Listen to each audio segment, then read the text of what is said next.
Olá, o Justiça Eleitoral na TV está começando. As eleições 2020 são tema do programa de hoje. Você vai conferir como foi o primeiro turno da votação aqui no Rio Grande do Norte e vai entender como funcionam as votações paralelas, um mecanismo de auditoria aplicado pelo Judiciário Eleitoral em todo o país para demonstrar a segurança das urnas eletrônicas. E na entrevista, o presidente do TRRN, desembargador Gilson Barbosa, faz um balanço sobre o pleito municipal aqui no estado. Tudo isso você confere a partir de agora. O Justiça Eleitoral na TV está no ar. O Justiça Eleitoral na TV fala agora sobre um método aplicado pelo Judiciário Eleitoral para reforçar as provas de que as urnas eletrônicas são realmente seguras. Conheça agora a votação paralela. Enquanto os eleitores comparecem aos locais de votação para escolher os futuros representantes políticos, uma equipe da Justiça Eleitoral realiza simultaneamente a votação paralela. Esse é um dos vários mecanismos criados pela Justiça Eleitoral para comprovar a confiabilidade e a segurança do sistema eletrônico de votação. Foi instituída a Comissão de Auditoria da Votação Eletrônica das Urnas, presidida, no caso, por mim e por servidores técnicos do próprio Tribunal Regional Eleitoral, acompanhados de uma auditoria externa designada pelo Tribunal Superior Eleitoral. São convocados servidores de outros órgãos e outros que também integram o TRE, em número de 21. Então, essas 21 pessoas vão fazer a checagem da regularidade da votação através de uma simulação que não é bem simulação, porque vai refletir justamente aquela urna daquela sessão eleitoral. O procedimento é uma espécie de auditoria. Acontece em todo o país no mesmo dia e horário das eleições e conta com a participação do Ministério Público, da Ordem dos Advogados do Brasil e de representantes dos partidos políticos, além de ser aberto à imprensa e à sociedade civil. A importância é a transparência na fiscalização das urnas, mais uma vez a comprovação da regularidade e da integridade do sistema eleitoral, trazendo a confiabilidade que a democracia exige para o pleito, né? Essa é a grande importância. E esse sorteio é fiscalizado por OAB, Ministério Público, aberto à sociedade. Então a importância está nessa possibilidade de publicidade, a fiscalização e a demonstração da regularidade das urnas. Um sorteio realizado na véspera da votação define as urnas que serão utilizadas na votação paralela. São sorteadas obrigatoriamente uma seção da capital e outras 5 contemplam também o interior do estado. É o mesmo sistema em todo o Brasil, é desenvolvido pelo TSE. Esse sistema ele é para auxiliar o sorteio das urnas que vão se passar para a auditoria. Então, o que ele faz é simplesmente informar quais são as possibilidades que a gente vai colocar no globo e quando é sorteado uma bolinha no globo, informamos no sistema e ele já vai indicando quais são as próximas possibilidades e informando já qual a seção sorteada, os dados dela, a quantidade de eleitores, é um sistema para auxiliar. Em seguida, parte dos equipamentos são retirados dos locais de origem e levados ainda no sábado para a sede do Tribunal Regional, onde permanecem sob vigilância. A outra parte é auditada no próprio local de votação. Fizemos todo um processo de verificação da conformidade, do funcionamento da votação eletrônica. Fizemos um sorteio no sábado e no domingo nós realizamos todo o processo de auditoria em loco, realmente simulando uma eleição idêntica à oficial. Foram sorteadas 6 urnas, 3 para verificação sob condições normais de uso e 3 para verificação de integridade dos sistemas. O processo que é filmado foi o que a gente realizou aqui na capital.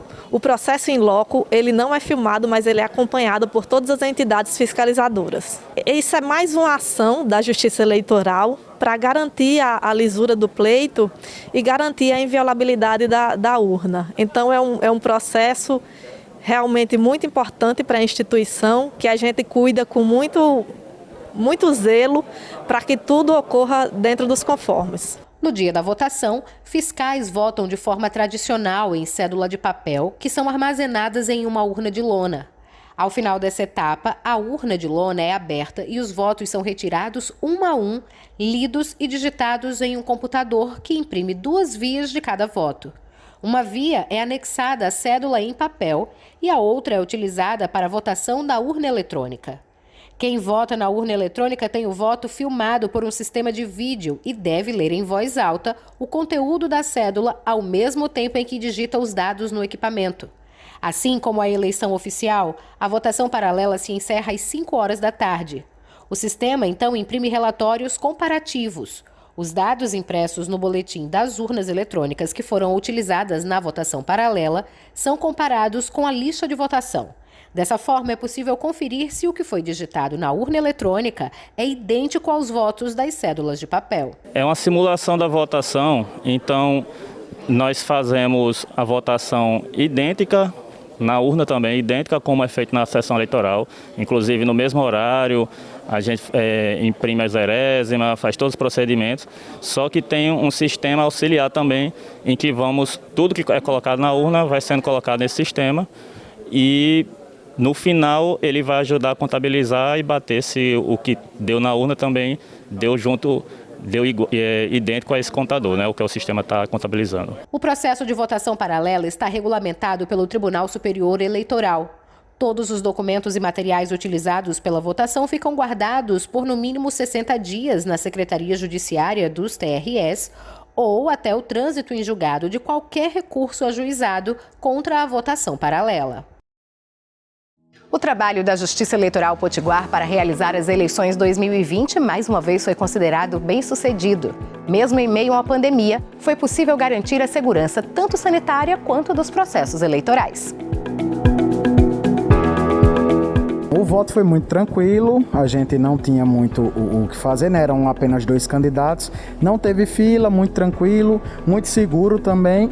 E é isso, exerceu o direito da cidadania, né? Tranquilo. Praticamente sem ninguém, só tinha uma pessoa idosa que estava esperando, aí eu entrei. Rápido sim, muito rápido. Mais uma vez, o eleitorado potiguar deu mostras de cidadania. Com o comparecimento de mais de 80% dos eleitores, o Rio Grande do Norte teve a 4ª menor abstenção do país. Seguro, tranquilo, bem vazio, graças a Deus. E o protocolo todo seguido direitinho, sem problema. Foi tranquilo, sim, não tinha ninguém. Me pediram para higienizar as mãos. Eu usei minha própria caneta, então foi bem tranquilo.